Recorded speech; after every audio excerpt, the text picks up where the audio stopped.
Desde el año 2013, 4 locos decidieron que la vida sin viaje y sin cultura no valía nada.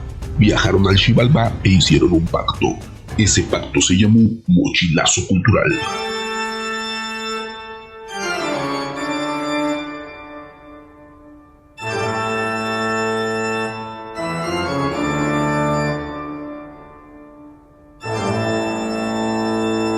Estás escuchando el Mochi Podcast especial de terror.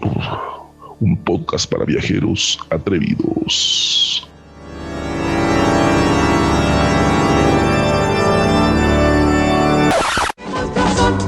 Sí. ¿Qué monstruos son? ¿Qué monstruos son? Hola, ¿cómo están, viajeros de todo el mundo que nos escuchan? Muy buenas y tenebrosas noches.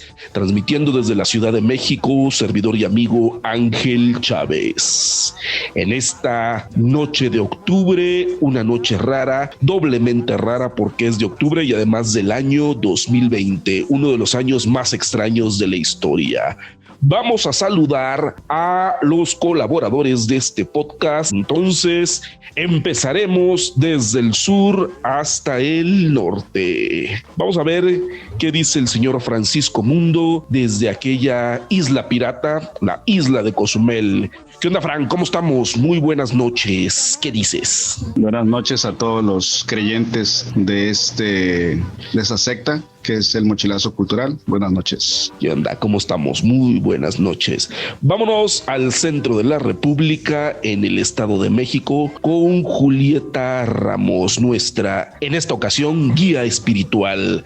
¿Qué onda, Julieta? ¿Qué dices? ¿Cómo estamos? ¿Qué cuentas? Hola, amigos, muy bien. Aquí estoy saludándoles de nuevo en este nuevo capítulo tenebroso. Excelente, muchas gracias. Y el productor desde aquella región del Bajío, el señor Alejandro Mora. ¿Qué onda, Alex? ¿Qué cuenta el Bajío mexicano? Amigos míos, hoy vamos a aprender mucho de lo único que se vende en Querétaro: leyendas. Excelente, pues ahí están todos nuestros colaboradores. En esta ocasión vamos a hablar desde lo prehispánico, de las ofrendas, vamos a platicar algunas leyendas como siempre de la época de la colonia. También vamos a ver a qué nos referimos con los slashers mexicanos o los asesinos seriales en México. ¿Ha habido asesinos seriales en México? Es todo un tema. ¿Para qué va? Esto es el Mochi Podcast especial de terror.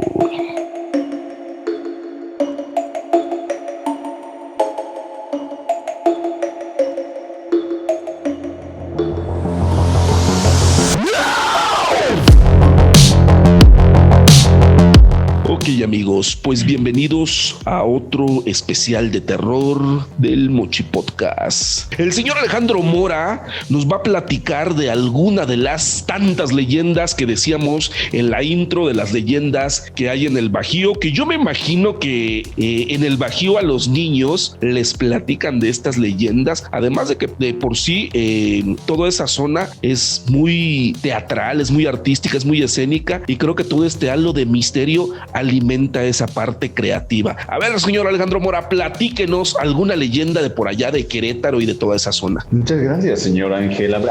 Pues sí, efectivamente yo pedí iniciar este podcast porque a mí me cuesta, como les conté alguna ocasión, hablar de experiencias paranormales porque no tengo experiencias paranormales. Eso dicen todos. Entonces, no, pues no. Bueno, ahorita vi a una muñeca en un estanque de gas. No estaba ahí hace 2 horas y de repente apareció, pero me imagino que mi sobrina tuvo algo que ver. Entonces probablemente no es tan paranormal el hecho. Entonces, vamos a empezar y vamos a irnos rápido para que no nos aburramos con esto que es las leyendas en Querétaro. Específicamente hoy voy a contarles sobre la casa de Don Bartolo. La casa de Don Bartolo, que hoy es oficinas de la Secretaría de Educación de acá de la entidad. La leyenda cuenta, y de hecho no sé si alguna ocasión, bueno, si ustedes recuerdan, yo platiqué que alguna ocasión trabajé en leyendas porque yo estaba muy hambriento. Entonces, oye, pero tú nos habías contado que no te gustan los recorridos de leyendas. No me gustan. Ya alguna vez nos habías dicho y hasta hiciste un artículo de eso. Ajá, bueno, mi artículo se titula Son una mamada. No sé si lo repito aún, pero es que hay hay unos muy malos, pero hay otros muy buenos. Ajá. Voy a ser de Defiende los tu gremio, buenos. Julieta. Defiéndelos. Es cierto. No, más bien. Con Julieta tenemos una específicamente- experiencia de algún recorrido muy bueno que cada que lo recordamos nos dibuja una sonrisa. Ah, es cierto, eso estuvo buenísimo. Bien chafa, pero muy bueno. Exactamente, bien chafa, pero muy bueno. Estaba disfrazado Ojalá. aquí de lobo, ¿no? De lobo. Estaba disfrazado de lobo la persona que nos estaba dando esa parte del recorrido de leyendas y de repente pisó popó. Y Pero todos estaba descalzo. La cosa es que sintió calientito. Es que él mismo dijo, hasta calientito sentí, dice. Pues tú también estabas, ¿no, Alex? En aquella ocasión. Sí. No Y te era en la acuerdas que madrugada, creo. Yo me acuerdo que fue en Tepoztlán, ¿no? Era en Sí, la que madrugada. lo súper critiqué entre comillas, pero pues era porque el que nos recibió regañándonos. En y, Motecuzoma, ¿no? Bien calabaceados que salen. que le hicimos un homenaje ahí a Juan Gabriel bien chafa. Pero es eso, o sea, no es que los recorridos per se sean una mamada. O sea, yo lo que quise señalar en aquella ocasión y lo reitero es que es muy fácil venderlos en el Bajío, o sea, porque llegas y preguntas, bueno, ¿y aquí qué se hace? Y hay muchas opciones artísticas muy buenas, simple y sencillamente que el encanto de estas cosas es que están en la calle y la gente, o sea, tú vas transitando por la calle y te lo van vendiendo. Entonces pasas por uno y te venden el recorrido de leyendas, el recorrido de leyendas, el recorrido. Claro, pero porque se Terminas- alimenta por todo el ambiente, ¿no? O sea, tú vas Ajá. caminando y ves las edificaciones de la colonia y todo ese ambiente, incluso hasta los colores y todo el campo visual, como decía Julieta, todo te alimenta como para vivir una experiencia así muy misteriosa, ¿no? Y pues claro, tú vas caminando y te ofrecen ese recorrido de leyendas y tú dices, pues vamos a entrar. Yo lo que pienso, sí, o sea, ahí está padre porque dices, está chingón, está los vestuarios, es un espectáculo poca madre, te han de espantar padre o por lo menos explicar qué onda todo. Porque casi todos los recorridos de leyendas y de lo que sea recorrido en Bajío hablan de terror, o por lo menos tienen algo así donde te quieren espantar. Y otras que sí hablan cuestiones históricas, pero lo que más vende es terror. Por ejemplo, ahorita, este año va a estar más cañón, pero el año pasado se veían los recorridos repletos de gente. Y yo creo que es eso, que la expectativa del público es alta y esperan algo poca madre. Y siento que a final de cuentas no se acercan ni tantito a lo que pagan. Así sean 100 pesos, lo que sea, que generalmente cuestan unos 200, 300, pero así sean 10 pesos, pues necesitas obtener lo que pagaste. Y la neta es que no es cierto, o sea, para nada. Pero bueno, yo estaba muy hambriento, ¿no? Y pues, me tocó trabajar en un recorrido de leyendas de varios personajillos. Y uno de esos fue Don Bartolo, el Llorón. El Llorón. Pero bueno, Don Bartolo era un español de la época de la Nueva España. Obviamente las clases sociales eran súper segmentadas, ¿no? Todo era evidente el distanciamiento entre los españoles, los criollos, los mexicanos, bueno, los de piel humilde como yo. Entonces, este hombre español, guapo, joven, pues de repente se empezaron a dar cuenta todos que no envejecía. Y no sé ustedes qué dirían si hoy les dicen, no vas a envejecer, vas a tener mucha riqueza por los siguientes 50 años. ¿Aceptas o no aceptas? Tú, Angelito. 50 años, pero que 50 años siendo joven o cómo. 50 años que no vas a envejecer o no se te va a ver que envejezcas nada. No te va a doler nada. No te vas a enfermar. Pues no vas a sé, tener tengo que el leer dinero las del cláusulas. ¿Qué pasaría después de los 50 años? mundo. No, yo creo que no. Bueno, está bien. Así no se puede, así no se Inteligente. puede. El caso es que a este hombrecito, pues alguien o un algo le ofreció ese contrato y durante 50 años no envejecía y tuvo mucha opulencia. Ya de por sí era holgada su vida. A partir de ello fue más opulente. Tuvo más opulencia, tuvo más casas, más propiedades, negocios y demás. Cada año en su cumpleaños hacía una gran fiesta donde brindaba de la siguiente manera: brindo por la señora mi hermana, por mi ánima, y el 20 de mayo de 1701. Y todo el mundo se quedaba como, ¿cómo por qué? Y así fue todos los años, hasta que llegó el año de 1701. Bueno, poquito dando contexto antes de llegar a eso, él vivía con con su hermana, se decía en el pueblo, porque ya saben que las lenguas largas son fuertes en los pueblos chicos. Entonces decía que tenía relaciones incestuosas con su hermana Elvira. Ay, Dios Este hombre, no sé si les conté. Puras Hombre, don Bartolomé. Ave María Purísima. Este hombre, don Bartolomé de Sardaneta, ¿no? Porque aparte tenía nombre rimbombante, como dice Ángel. Pues él podía tener la vida de promiscuidad y lo que fuera, pero casualmente siempre su hermana estaba ahí. Entonces sacaban la conclusión de que siempre tuvo relaciones incestuosas con ella. Por eso cada año también cuando brindaba por su hermana, pues reafirmaban esa teoría. Llegó el año de 1701, llegó el 20 de mayo de 1701 y en esta casa se escuchó un gran estruendo, así que a todos dejó conmocionados, pero pues a las 3, 4 de la mañana, ¿no? Escuchas mucho ruido, pero te da hueva despertar, entonces mejor te quedas dormidito, no sales como también por miedo. Hasta el día siguiente que su hermana no fue al mercado, todo el mundo se quedó como ¿y qué pasó? Los vecinos llamaron a pues los 911. policías, no sé cómo se le llamaban eso, y fue hasta abrir a la fuerza la casa y específicamente el cuarto de este hombre. Se dieron cuenta que la hermana estaba en la cama estrangulada aparentemente por él mismo y él pegado al techo, carbonizado, aún vivo, exclamando plegarias para pedir perdón a Dios. O sea, Llamaron pegado a un en el exorcista. techo. Pegado Pegado en el techo. Carbonizado. Pero carbonizado y todavía seguía hablando. Y seguía hablando, seguía vivo. Ok. Diciendo cosas muy extrañas. Era muy raro porque este hombre era súper católico, supuestamente, ¿no? Él iba todos los domingos a misa, a todas las festividades de la iglesia. Entonces todo el mundo pensaba que él, pues nada que ver con el lado oscuro. Lo que sí es cierto es que era un usurero. O sea, la gente no es que lo quería realmente. Él prestaba dinero a intereses muy altos y si no le pagamos, pues se quedaba con todo. O sea, era abusivo, entre comillas. Querido por el pueblo, no. Pero pues por sus allegados y porque daba fiestas poca madre, ¿no? Cada año. Ya cuando lograron el exorcismo, cayó ya sin vida y en sus manos decía algo así como muerto, esta es la condena por usurero. Pues suena como a leyenda, básicamente, ¿no? Bueno, el caso es que cayó ya muerto y encontraron en su closet o en su vestidor una carta firmada por él y ¿por quién creen? Adivinen, El casualmente. diablo. Su hermana. Esto sí.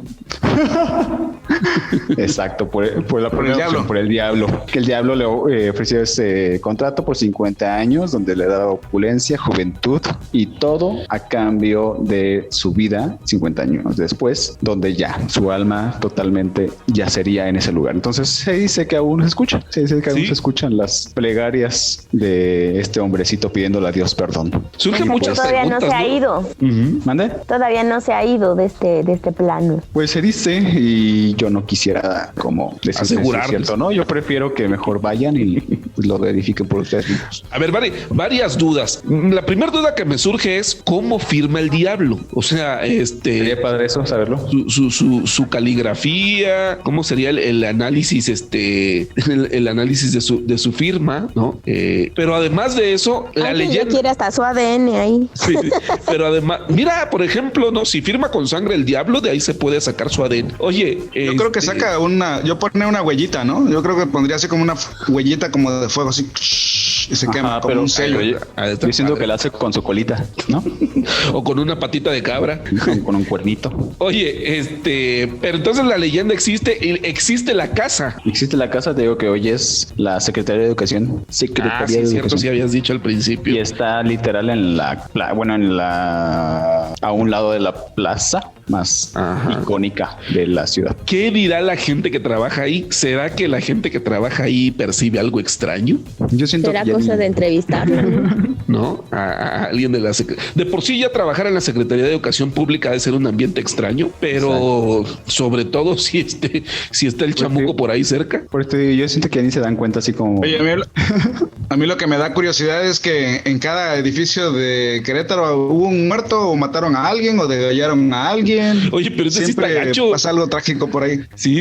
Aparte está gacho, imagínate, o sea, un chamuscado en el techo. y capaz si todavía esté hasta la sombra ahí de la chamuscada, ¿no? Es así, no sé, me imagino. Para los que nos están escuchando, Alex está contando esta historia y lo estamos viendo caminar por su casa. Literalmente tiene el celular y estamos viendo el techo de la casa de Alex, ¿no? Se ve perfectamente la casa de Alex. Yo le pregunto a Alex, oye, ¿tu casa tienes alguna idea de cuál es la historia de la casa en donde estás viviendo ahorita? Tú que estás en Querétaro y estás relativamente en el centro de Querétaro. Sí, estoy prácticamente por la mancha que se ve arriba. Ay, ¿dónde? Y lo peor es que esa mancha se mueve. Soy yo. Parezco una mancha, pero no. No, pues esta casita, esto no creo que tenga tanta historia, pero pues más bien es muy fría. Entonces no sé si alguna energía ande aquí vagando que todo el tiempo, incluso en verano, es súper fría.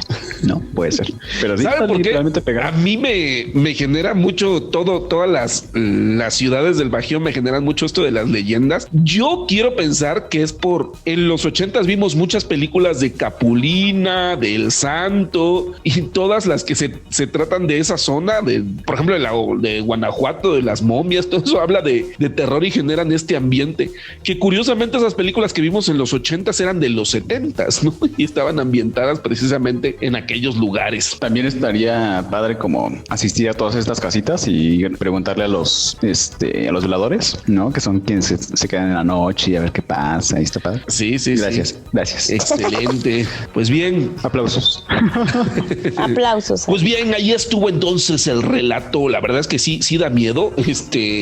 Ya cuando hablas, decía yo, de una persona chamuscada pegada al techo de una casa, no es algo que ni siquiera yo recuerde en este momento. Seguramente habrá alguna película que lo tenga, pero no lo recuerdo en este momento y más en aquella época, ¿no?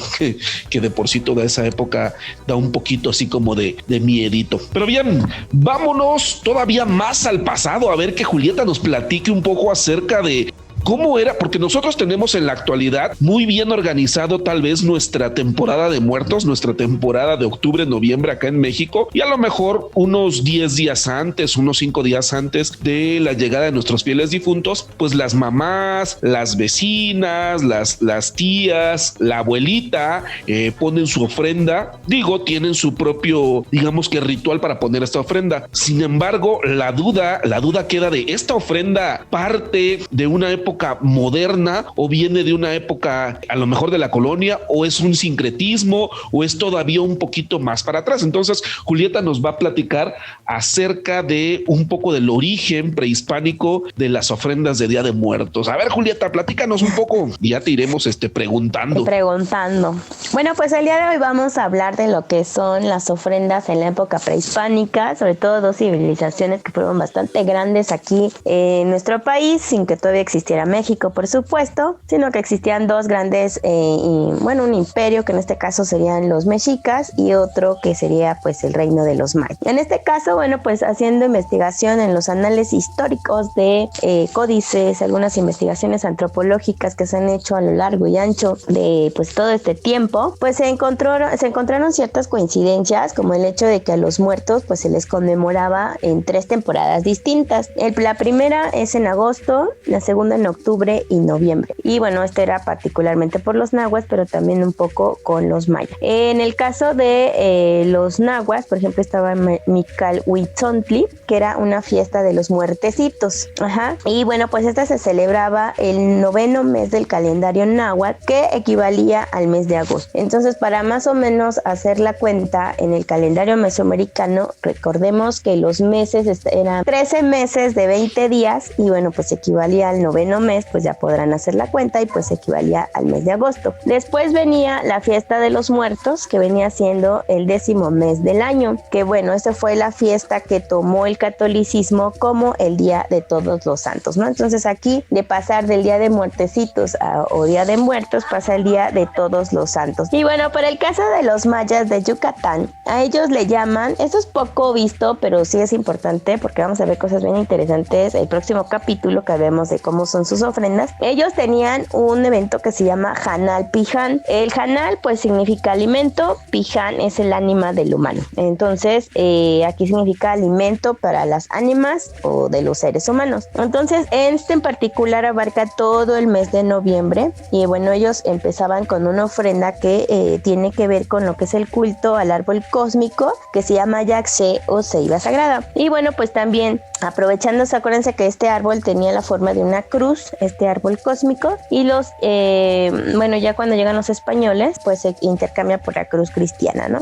Recordemos que para esta época prehispánica, acá no existía ningún tipo de cementerios, es decir, se enterraban afuera de sus casas, ¿no? O bien debajo de sus casas, en las cocinas. Y bueno, pues también en el caso de los rituales, ¿se acuerdan que nosotros hablábamos de personajes que eran decapitados? Pues imagínate, si tu pariente cayó en un zompantli, pues ya le ibas a dejar la ofrenda en el zompantli, ¿no? En este caso también podían haber sido en cenotes o en sitios ceremoniales, como fueron estos zompantlis. Y bueno, ¿en qué consistía? Que tiene que ver con este evento maya actual, que bueno, pues también se abría una fosa en la tierra y normalmente eran colocados en posición fetal. ¿Esto por qué? Porque bueno, cuando ellos enterraban a sus muertos, pasaban por 9 vados del inframundo que representan los 9 meses de nacimiento también. Y bueno, pues se exhumaba, digamos, el cadáver y le rellenaban la boca con comida para que se alimentaran en el inframundo, ¿no? Entonces, esa parte a mí me parece interesante porque en algún momento también fui a una conferencia muy actual de los mayas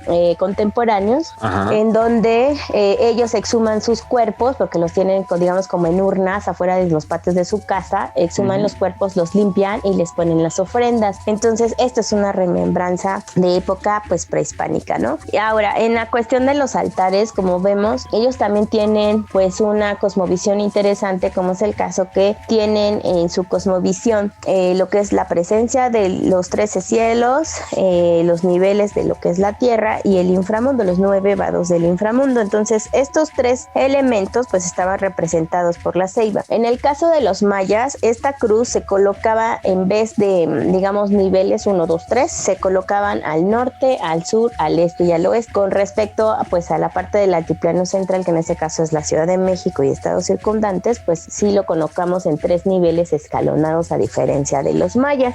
Y bueno, aquí por ejemplo sí llegan la flor de muerto, que en este caso es el cempasúchil, que se ocupa mucho más en el altiplano que en la zona maya, pero acá colocan ramas de una planta que se llama coloche. Y bueno, también pueden tener el árbol del toj, que es como la base del árbol, o javín, que bueno, este se usaba para que pues también las almas de los muertos pudieran descender y partir al momento de ya haber tomado sus ofrendas, ¿no? Y que se colocaban en estas ofrendas pues se colocaban incensarios, velas, jícaras, las hojas de plátano acá se usaban como mantelillos en vez de los manteles o petates, esteras que usaban los mexicas. Entonces acá era la hoja de plátano. Entonces ahí ya podían colocar pues sus ofrendas. También esta ofrenda duraba del 24 de octubre al 12 de noviembre, entonces entra dentro de la festividad que también toman los españoles para estas fechas, ¿no? Entre las flores, en vez del cempasúchil, ocupan lo que es el amor seco, usan las teresitas, que son también hierbas aromáticas, como es el caso de la ruda, el romero y la albahaca, es decir, su altar debe estar aromático, perfumado, para que sea atractivo pues a sus familiares, ¿no? En el caso de las velas, antiguamente se llegaban a usar, por ejemplo, las velas de la cera de la abeja. En este caso se ocupan velas normales, para los niños son azules, verdes, amarillas y blancas, mientras que para los adultos van a ser café o negro. Y bueno, pues en los banquetes, bueno, va a variar un poquito. Recordemos que también los eventos se marcan o registran de acuerdo a los productos que llegan a tener en las regiones, ¿no? Por ejemplo, en este caso, ¿qué se produce allá? Tú que eres de allá, Ángel, ¿qué alimentos se producen en su mayoría, por ejemplo, en Tabasco, en Campeche, Yucatán? No sé, hay muchos animales, pues puerco, por ejemplo, ¿no? Sí, pero El mugpipollo. Mugpipollo. Sí, exacto, eso se hace como una conmemoración, muy bien, Frank. Pibipollo. Y bueno, pues por ejemplo, ahí ofrendaban maíz amarillo blanco, también se ofrendaban lo que es el atole blanco de maíz, atoles agrios, se comía, se le colocaban lo que son las papayas, nanches y calabazas. Entonces sí llegaba a variar un poquito de la ofrenda, digamos, del altiplano central. Esta es para el caso pues de los mayas. No sé si tengan algún comentario. Sí, él es el famoso Janal Pichán que le llaman allá, o Janal Pala, no me acuerdo si le dicen Janal Paal o Janal Palal, le dicen al de los niños, a ver si alguien nos puede decir, pero si es la visita de los fieles difuntos. Es interesante que casi en todo el mundo es por la misma época, ¿no? O sea, termina siendo por la misma época. Tengo entendido que tiene que ver por el cambio de estación, por aquello de las cosechas, porque incluso en algunas otras culturas como la druida, también más o menos es por la misma época. Ahora, alguna vez comentábamos en un podcast y les decía yo que no era tan común, yo por ejemplo, que soy de Campeche, ahí no era tan común el cempasúchil. Con Frank alguna vez también comentábamos que ahora ya es más común, pero antes no era tan común que tú encontraras esta flor de cempasúchil. Lo que pasa es que ahora ya se produce en el centro y digamos que se lleva a varias partes de la República, ya es más fácil encontrarla, pero los altares que yo recuerdo de niño, que yo siempre de niño he puesto altar o con mi familia hemos puesto a ofrenda o altar, no llevaban esta flor de cempasúchil. Y sí es mucho de tamalitos y sobre todo de pibipollo. El pibipollo no puede faltar allá en la zona de Campeche, o incluso otros tamalitos muy particulares de allá. Hay unos tamales que se llaman tamal de Ixpelón, así se llaman, tamal de Ixpelón. No sé si tú lo has probado. Ixpelón. Sí, Ixpelón, ¿sí lo has probado? Sí, es como un frijol también. Exactamente, es como un frijolito, y son muy de esta época precisamente. Pero sí, Julieta, sí hay diferencias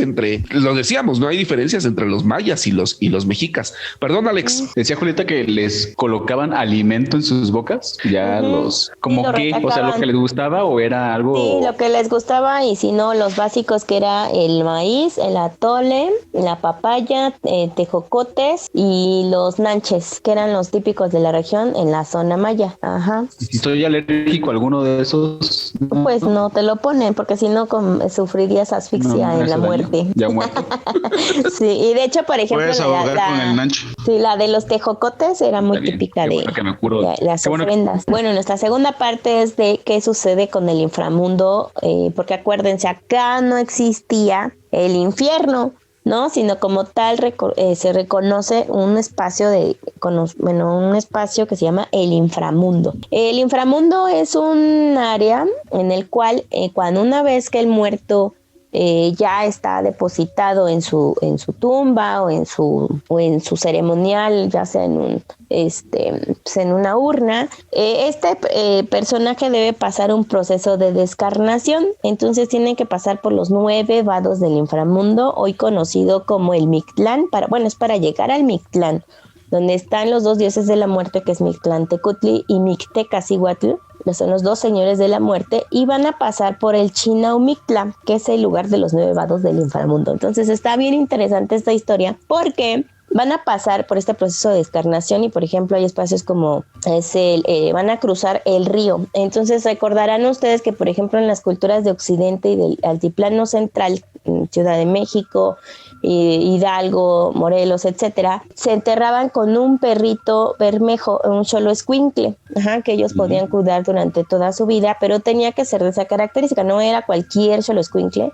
Recordemos que hay una gran variedad de perros xolos, pero en este especial era color bermejo para que, se sacrificara con su dueño y este perrito le ayudara a pasar el miedo y el primer vado, que era el río, ¿no?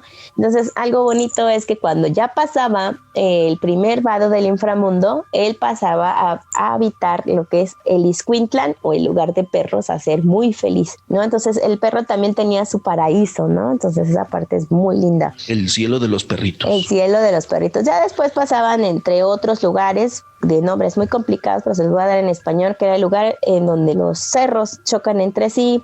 El Cerro de Navajas, que es como Por ejemplo, imaginemos un lugar donde está, pues, no sé, hay mucho frío, imaginemos un volcán en donde empieza a nevar, empieza a hacer mucho viento y como que te corta la piel esos cristales de hielo, ¿no? También está el lugar donde sopla el viento de navajas o el viento helado, y bueno, ya una vez que está todo maltrecho el cuerpo, pasa al lugar donde los cuerpos flotan, es decir, que ya no tiene mucha carne, pero aún así le siguen el siguiente vado, que es donde los flechan, para que de esa manera pues ya pues quede totalmente descarnado. Después se acordarán ustedes que en las culturas mexicas el hálito de vida estaba concentrado en su cerebro en una parte y en el hígado en otra para ellos. Entonces, cuando le extraían a lo mejor su órgano, le colocaban una piedra de jade en el pecho para que fuera entregada en el séptimo vado del inframundo, porque ahí se encontraba un jaguar que devoraba o se alimenta de los corazones, ¿no? Que en este caso el muerto llega con su corazón y llega con su piedra de jade para otro evento, ¿no?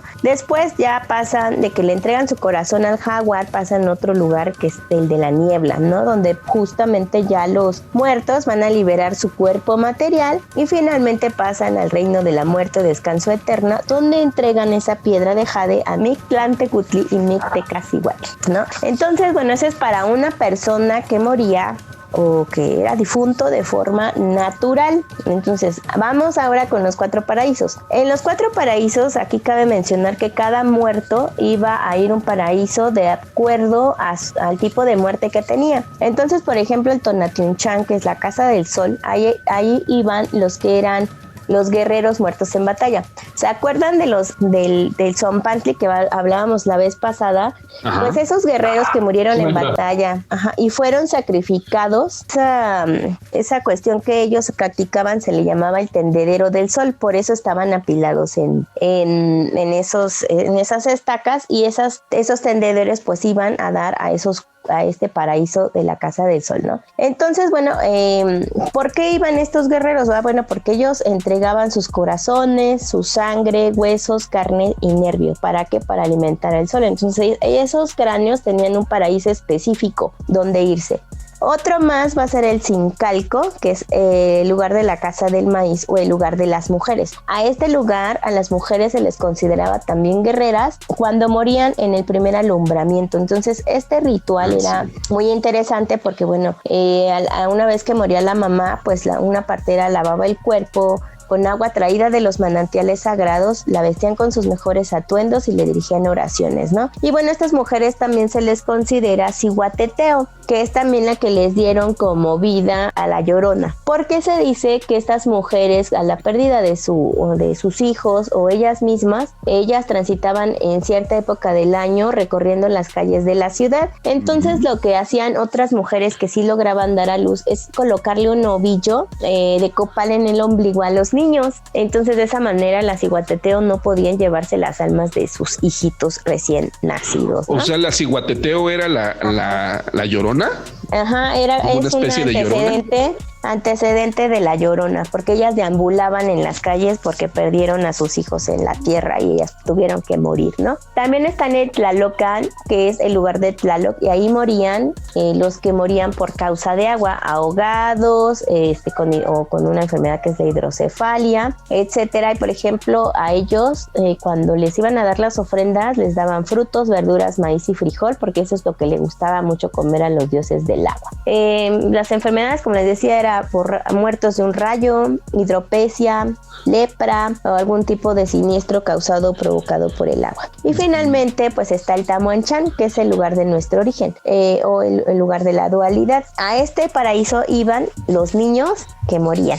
Entonces aquí habitaba un árbol nodriza, y se encuentra, por ejemplo, representado en el Museo Nacional de Antropología. Tiene una reproducción de lo que era una zona habitacional de Teotihuacán. Ahí está el famoso Tamuanchán o el árbol nodriza, que alimentaba este árbol de leche y de miel a los niños antes de volver a regresar pues a la vida. Bien, pues entonces ahí está el temita. Muchas gracias, Julieta. Un gusto, amigos. Y vamos a entrarle con todo ahora, temas muy, muy, muy sangrientos de México.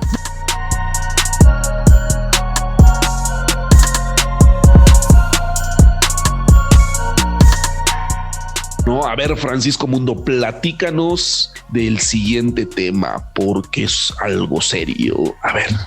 Pues no más sé bien si es serial. serio o no, pero es más bien serial, exactamente. Pues exactamente, vamos a hablar de los asesinos seriales. Bueno, ¿cuáles son los asesinos seriales? Bueno, pues son esas personas que cometen más de 3 homicidios en un periodo no más de 30 días, o incluso han pasado años, pero que siguen un modus operandi. A ese se le llama asesino serial. También, bueno, pues hay personas que los describen como spree killers, y hay otros que le llaman multihomicidas. La diferencia del multihomicida es que regularmente lo hace una vez. Por ejemplo, alguien que entra con una AK-47 y dispara una ráfaga en una escuela se vuelve un multihomicida, y los asesinos seriales regularmente, como decía, lo hacen más de 3 veces en un periodo determinado de tiempo. Y bueno, actualmente, bueno, la tendencia de los asesinos seriales, pues son todo dentro de la cultura pop, es muy interesante de cómo se romantiza. Incluso hace poquito sacaron una película de Ted Bundy con este actor Zac Efron y lo ponen como un galán, ¿no? Entonces ese romanticismo que... Pero es que sí lo era, ¿no? Ted Bundy tengo entendido que sí era galán. Bueno, de Ted hecho, Bundy ves sí. los videos galán de su juicio y todo y se ve galán, ¿no? O sea, sí, y muy en específico Ted Bundy tiene varios documentales y hay uno muy bueno incluso en Netflix que se llama Las cintas de Ted Bundy, y él narra, ¿no? Él se vuelve su propio abogado defensor, ¿no? Era una persona inteligente y efectivamente era muy carismático. No sé si guapo, pero sí era carismático. Pero en fin, lo que voy es que son personajes que llaman mucho la atención, y en estas redes sociales, bueno, en estas plataformas puedes encontrar 10, 15 capítulos de diferentes asesinos seriales y vistas de diferentes ópticas, ¿no? Pero bueno, yo les hago una pregunta. ¿Saben que existen asesinos seriales mexicanos? a ver, Alex. Ni idea. Yo no conozco, pero sí debe haber bastantes. Más aquí. Sí, de hecho sí hay varios. Cuando dices, perdón, Frank, cuando dices, Julieta, más aquí, ¿te refieres a Ecatepec? El país. No, hasta eso mi pueblo está como decente, ¿eh? Muy decente. Okay. Ahorita vamos a platicar de Ecatepec, pero bueno, sí, efectivamente sí hay asesinos seriales en México. El primero, vamos a hacer una pequeña lista para no aburrirlos mucho de quiénes son estas personas. Es importante mencionar que los asesinos seriales se dividen en 2 tipos, ¿no? Están los pulcros, educados, personas que tengan estudios, personas que regularmente, como el caso de Ted Bundy, que es una persona, que es agradable a la vista, no es feo. Están todos los contrarios, ¿no? Están los que son burdos, que son personas desaliñadas, que son esquizofrénicos. Entonces, existen esas 2 variables, ¿no? Y en México, bueno, el primer que hemos conocido o tipificado como asesino serial es el llamado Francisco Guerrero, curiosamente Francisco, y le decían el chalequero por su forma de vestir. A ese señor también lo conocían como el degollador de Río Consulado, y llegó a matar aproximadamente 21 personas, 21 mujeres,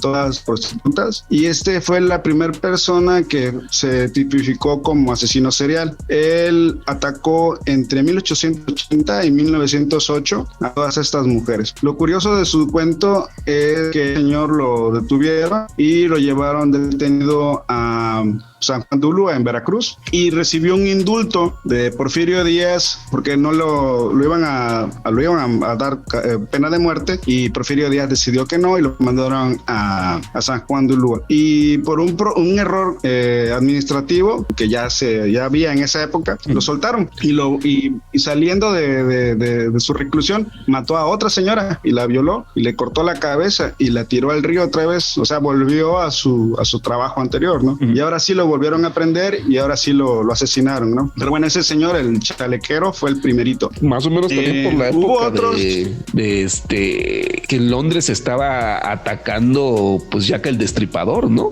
Más o menos es más por la misma época. Fue un tiempo en el que el diablo anduvo suelto. Exactamente, sí hubo muchos copycats, que eso así se le llama a ese tipo de asesinos, los asesinos copiones, por llamar de algún modo, que pues eso, ¿no? Toman un modelo de algún asesino famoso y lo imitan. Y aquí en México hubo un Jack el Destripador mexicano, se llamaba Mario Alcalá Canchola, y él dijo que quería que se le dijera Jack el Destripador. el Jack mexicano, ¿no? Y ese señor, aunque solamente se le pudieron achacar 2 asesinatos, él decía que había matado 12 personas, ¿no? Y él firmaba como Jack, y incluso hay una anécdota ahí de que agarró labial de una de sus víctimas y pintó en un espejo que quería que le dijeran Jack, ¿no? Sí, tal cual. Y ese se le llama, son los asesinos copycat. Otro caso muy interesante es el del señor Gregorio Cárdenas, alias El Goyo. Este señor le decían el estrangulador de Tacuba. Y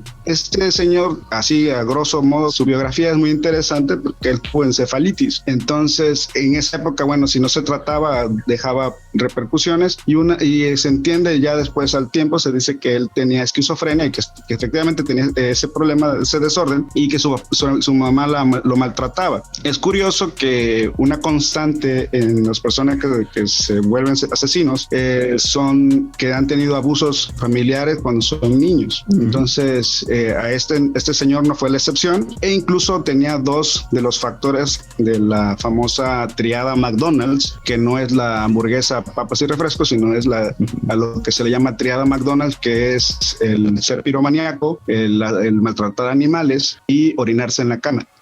Las personas que tienen esos trastornos de niños regularmente tienen esas sociopatías de adulto, ¿no? Pero bueno, este señor, sí, pues es que por eso es importante. Ahorita ya te digo, ya se puede conocer todo esto y pues es una buena manera de atender estos casos desde niños, ¿no? Porque yo escuchaba una vez un documental de que los sociópatas no necesariamente son malos, y me voy a explicar en un momento. Cada quien decide cómo llevar su camino, ¿no? Todas estas personas decidieron agarrar el camino de lastimar a otra persona por placer. Ese es otro factor. Si lo hacen por poder, por placer, hay otros que lo hacen porque pueden, hay otros que lo hacen por satisfacción sexual, etcétera. Entonces hay diferentes factores que pueden llevar a alguien a lastimar a otra. Pero también tiene que ver con la parte de las sustancias químicas que genera el cerebro, que también las puede generar de una forma muy desordenada, ¿no? Pero todo es corregible si se detecta a tiempo. Pero pues no justifica, también está cañón. Porque he visto asesinos en la tele que dicen que ellos se quieren detener, pero hay una fuerza que les impulsa a hacerlo.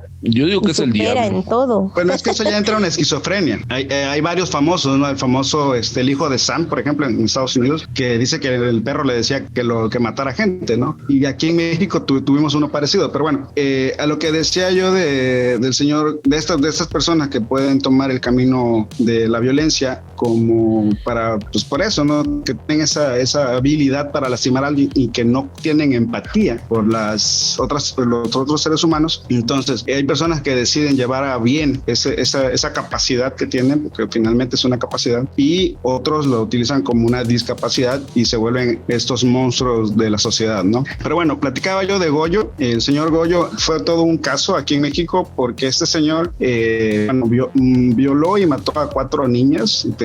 Una tenía 14, otra 16, la mayor creo que ya era universitaria, y este señor las violó, las estranguló y las enterró en el patio de su casa como Doña Blanca. Y lo que hizo ese señor es que empezó a tener esos desórdenes y se empezó a alocar más y mató a una cuarta, que era una compañera suya. Pero bueno, lo interesante de este señor es que era becado y tenía una beca por Pemex de química, y cuando lo aprendieron, este señor lo metieron a Cumberry y dentro de la cárcel estudió abogacía, se volvió abogado, también estudió psiquiatría y se volvió el abogado defensor de muchos de sus compañeros y logró sacar a varias de esas personas de la cárcel y del centro de reclusión. Y este señor lograba tener favores sexuales de enfermeras y lograba tener favores de los celadores y lo dejaban salir, y como era tan inteligente pues ayudaba, ¿no? Y finalmente tuvo un indulto en el 76, si no me equivoco, con Luis Echeverría Álvarez. Le dieron el indulto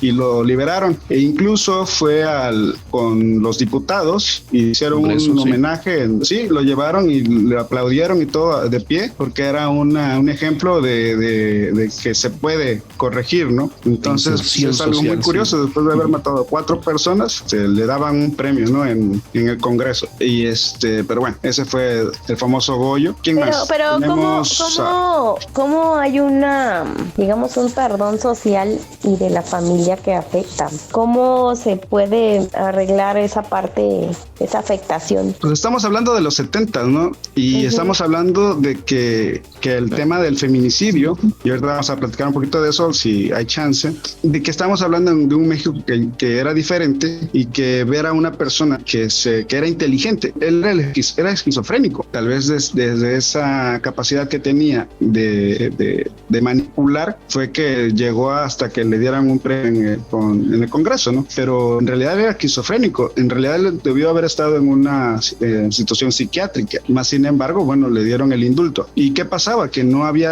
estaba tipificado como feminicidio y eran prostitutas menores de edad, eran personas que no tenían valor, por decirle de algún modo, en la sociedad, y pues matar a una prostituta no tenía problema. Entonces valía más la reinserción social que la vida de una prostituta. Entonces, pues estamos hablando de un México que esperemos que ya cambió, ¿no? Sí, yo espero, porque eso no, o sea, independientemente no podemos etiquetar como sociedad sea prostituta, sea una niña, o sea, no, es una persona que siente. Exacto. Bueno, ya para terminar con Don Goyo, como salió de la reclusión, hicieron documentales, creo que hasta un libro, y vivió de regalías, entonces pues le fue bien al señor. Y luego Fernando Hernández Leiva, alias Pancho López, prolífico y célebre asesino, mató supuestamente a 137 personas y estuvo trabajando, así que matando gente, durante 13 años. Este señor también fue famoso porque, bueno, sigue vivo, está recluido en La Palma, y este señor era un hombre grande de 150 kilos y dicen que una vez lo intentaron ahorcar y se reventó la cuerda, ¿no? Así de grandotera. Uh-huh. Y este señor Pancho López es uno de los más prolíficos de los que se tenga registro. ¿Y qué más? Bueno, no sé si han oído hablar de las Poquianchis. Las Poquianchis tienen una célebre película muy famosa aquí en México. Sí. Las hermanas González Valenzuela, que hicieron del asesinato, lo hicieron todo un negocio, ¿no? Y lo hicieron todo un imperio que duró durante varias décadas. Y no solamente asesinaban a las personas que trabajaban para ellas, las muchachas prostitutas, sino que también mataban a veces a los niños que nacían prosíbulos que tenían. Las Poquianchis maltrataban a todas las mujeres que tenían, las mataban de hambre, las tenían en reclusión y las obligaban a trabajar en este terrible negocio, ¿no? Entonces las Poquianchis, si pueden, busquen por ahí la película, es terrible, pero fue un capítulo negro de la historia en México y vale la pena conocerlo para no repetirlo, ¿no? ¿Qué más? ¿Han oído hablar de la Mataviejitas? La señora Juana Barraza Samperio. Sí. Esta señora, una cosa sí es segura, en México tenemos los nombres más kitsch de todo el mundo. Esa Mataviejitas era una señora corpulenta que se dedicaba a, entre otras cosas, era promotora de lucha libre. También ella fue luchadora, era la dama del silencio, así se le hacía conocer en el cuadrilátero. Y entre curiosidades que tiene la Mataviejitas es que esta señora era promotora de Latin Lover y de luchadores como Marilyn Manson o el Casanova y todos estos luchadores. Ella era promotora de lucha y también luchaba. Pero bueno, esta señora se volvió famosa porque le achacaron homicidios de personas de la tercera edad. Se hacía pasar por trabajadora social o por enfermera, se acercaba a las personas, las robaba, las estrangulaba y las robaba, ¿no? Esta señora hasta el día de hoy sigue diciendo que es inocente y tiene la peculiaridad que cuando la arrestaron ha sido una de las personas que más largos periodos de reclusión se le han sentenciado. Le sentenciaron a 759 años con 17 días. Esa fue la pena que le dieron a la Mataviejitas. ¿Y por qué la diferencia entre una sanción y otra? No sé, esto ya fue en los 90s. La Mataviejitas actuó o trabajó en los 90s, ya han entrado los 2000s, y es una buena pregunta, ¿no? De por qué esa reclusión tan severa. Y era mujer, ¿no? También, o sea, diferente. Era mujer, los hombres, y era mujer. Y pues era yo me imagino que por el dolo de lastimar personas de la tercera edad. Hace 2 años hicieron una entrevista es que es curioso porque Es que estamos hablando de tiempos diferentes, como tienen razón, la reflexión es interesante. No tiene tanto que ver que sea mujer, creo yo, sino más bien tiene que ver los tiempos en el que se da. Yo recuerdo la historia de la Mataviejitas, fue todo un capítulo, casi que como si fuera de La Rosa de Guadalupe. Se le estuvo dando seguimiento en la televisión. Lo que pasa es que todos lo vivimos, todos tenemos la edad, porque todos lo vivimos, tal vez no lo recordamos tanto, pero salía en la televisión, incluso antes de que se encontrara la Mataviejitas, se sabía que había una persona que estaba matando ancianos en la Ciudad de México y fue todo un escándalo. Aparecía en todos los noticieros de Televisa, de Televisión Azteca, en los periódicos. Ya incluso existía internet y ya empezaban a salir algunas de las primeras noticias de la Mataviejitas y todos preocupados le decían a las personas de la tercera edad: no le abras a nadie, ten mucho cuidado. Entonces se le dio mucho seguimiento y por lo tanto la gente se empezó a molestar cada vez más. Y entonces cuando la aprenden, porque es muy curioso que ella ya la habían entrevistado, el hecho de que había sido luchadora y era muy asidua a visitar las luchas, alguna vez la entrevistan como aficionada a la lucha libre y ella en la entrevista decía que pues su historia en la lucha libre y por qué iba a las arenas y todo, y resulta que unos meses después la aprenden y se dan cuenta que era esta persona que habían entrevistado. Pero bueno, todo esto, toda la cobertura mediática hizo que la gente se incendiara más. Entonces estamos hablando de que en los 70, 60, incluso antes, pues sí, claro, no era la misma cobertura mediática y entre comillas las condenas se veían menos brutales, ¿no? Era como decir, bueno, pues 20 años, 30 años ya es suficiente para una persona en aquella época, ¿no? Actualmente, pues el hecho de que toda la gente se enojara y se incendiara por la forma en que mataba, como dice Frank, la forma en que mataba a las personas, pues sí hizo que como que los jueces se ensañaran con esta persona.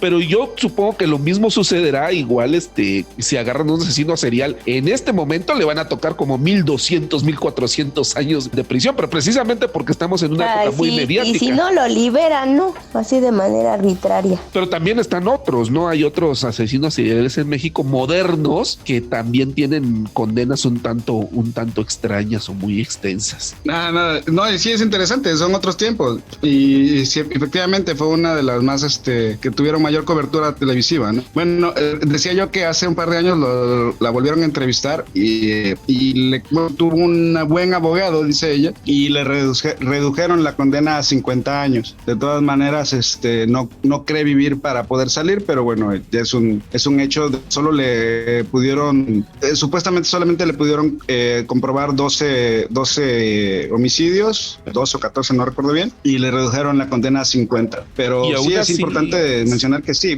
No, decía que 50 años, pero quién sabe ya cuántos lleva de esos 50 años, chance y sí sí alcance a librarla como la asesina de acá de Querétaro, como la señora esta. Miren, por ejemplo, ahí hay un detalle, la Claudia Mijangos, ¿no? Ahí hay un detalle, ella, por ejemplo, Claudia Mijangos entra en la categoría que decía Frank, que no es asesino serial, sino multihomicida, creo. Mató a sus dos niños, ¿no? 3 hijos. Tres hijos en la misma noche. 3 hijos en la misma noche y nada más le dan 30 años. Entonces, también ahí ahorita ya está libre. Ahorita ya está libre. Ya salió, creo que hace 1 año, 2 años. Uh-huh. Y aparentemente volvió a su casa muy normal. O sea, ahí donde asesinó. Volvió a la casa donde asesinó a sus hijos. Aparentemente. Yo no estoy de acuerdo en la liberación de ningún asesino. Aquí está restaurado. Tiene que pagar su condena porque también los deudos quedan muy mal. Pues es que ella pagó su condena. El problema es que la condena fue muy corta. La condena fue de 30 años. Bueno, no sé. La condena que le dieron fue de 30 años a Claudia. Y fue en el 88, por ahí 89, que cometió este asesinato y apenas cumplió su condena a los 30 años en el 2019. Y se vieron muy mal. ¿Quién sabe cómo estuvo? Hay varios ejemplos de, como dicen, ya la sociedad podrá decir misa, pero ella ya pagó, ¿no? Claro.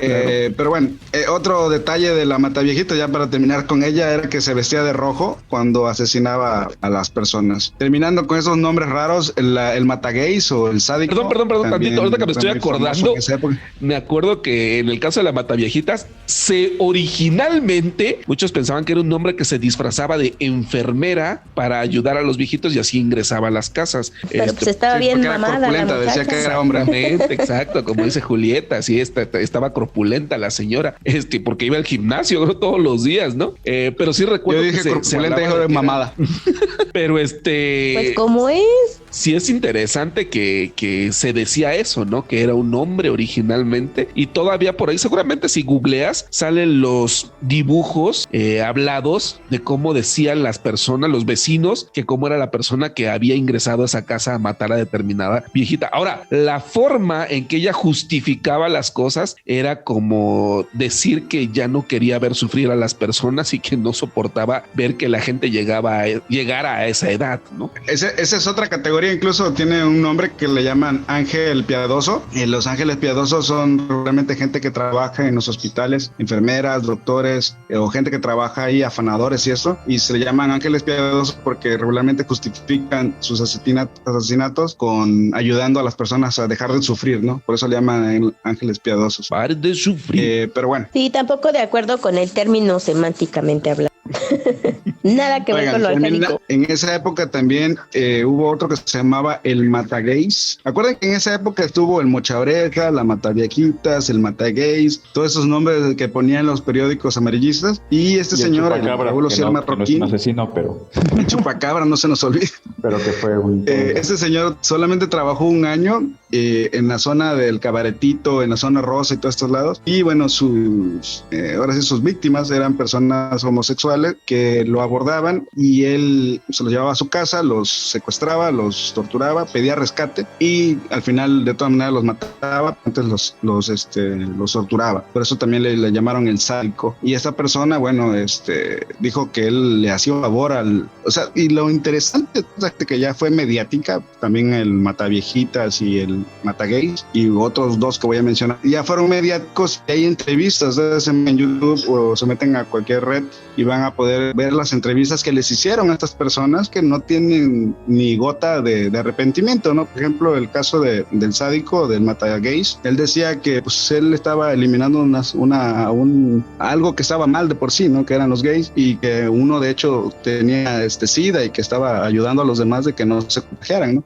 O sea, él justificaba eso, sus asesinatos. Sí recuerdo mucho la entrevista cuando lo entrevistan ya. Yo recuerdo que la vi en vivo cuando lo estaban entrevistando, cuando lo agarraron. Y él sí abiertamente decía, bueno, dice, pues es que estoy haciendo algo que la sociedad quiere que yo haga. La verdad es que la sociedad me respalda, pero no lo puede decir abiertamente. Era lo que él decía. Y también parecía una persona muy cuerda, o sea, muy hilada, muy inteligente. Curioso que la forma en que, digamos, que enredaba a una persona, porque seducía a los gays, ¿no? Porque visitaba mucho estos antros, seducía a los gays y de alguna forma, pues algún psicólogo podría decir que él tendría tal vez alguna tendencia también homosexual y que no sabría cómo lidiar con su propia frustración, ¿no? De hecho, decían que era bisexual. Uh-huh. Otro que también catalogaron como bisexual, también tiene un nombre chido que se llama El Caníbal de la Guerrero, José Luis Calva Cepeda. Ese también es otra historia bien chida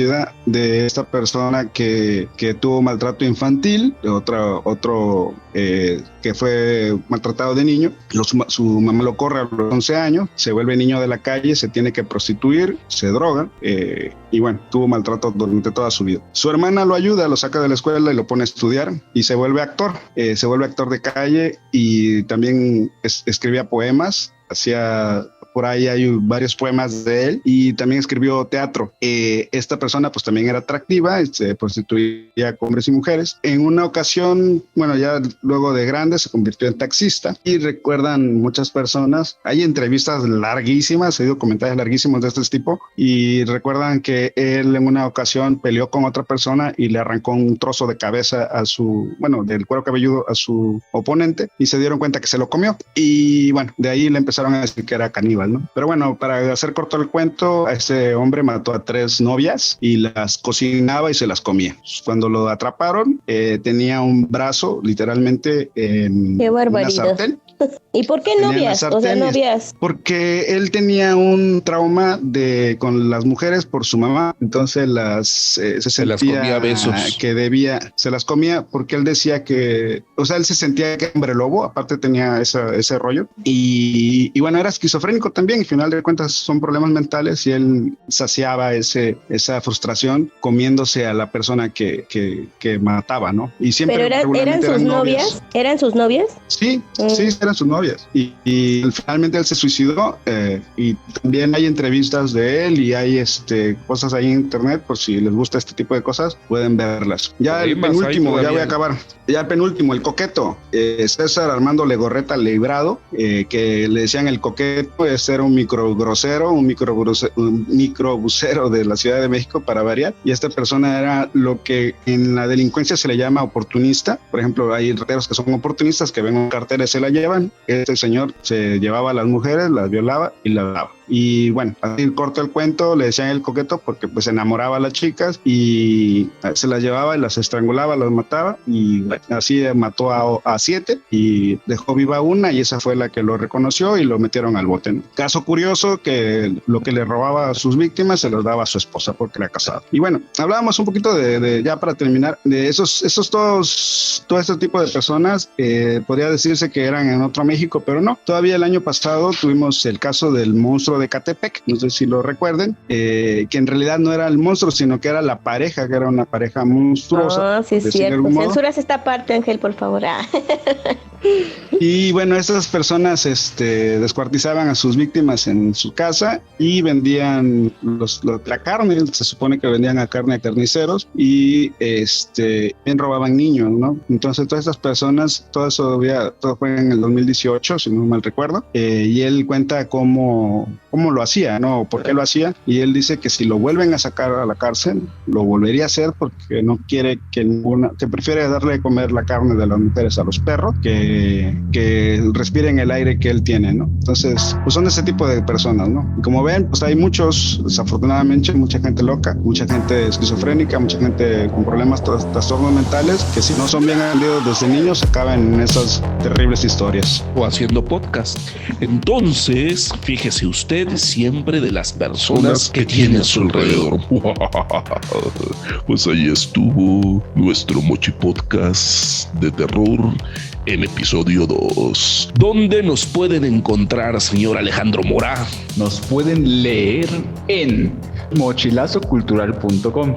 Nos pueden escuchar en Spotify, Himalaya, iTunes y iVoox. Y también nos pueden ver en YouTube. Muy bien, pues ahí estuvo un capítulo más, un tanto sangriento, pero a la vez reflexivo, pero a la vez tenebroso, pero a la vez cultural, de este podcast llamado El Mochi Podcast, el podcast oficial de Mochilazo Cultural. Muchas gracias a todos, cuídense, duerman bonito, ya les dimos suficiente material para que tengan bonitos sueños. Entonces, adiós a todos. Adiós, gusto Bye, de bye. estar Adiós, con que ustedes. tengan felices sueños. Bye, bye. Adiós, Hasta amigos. luego.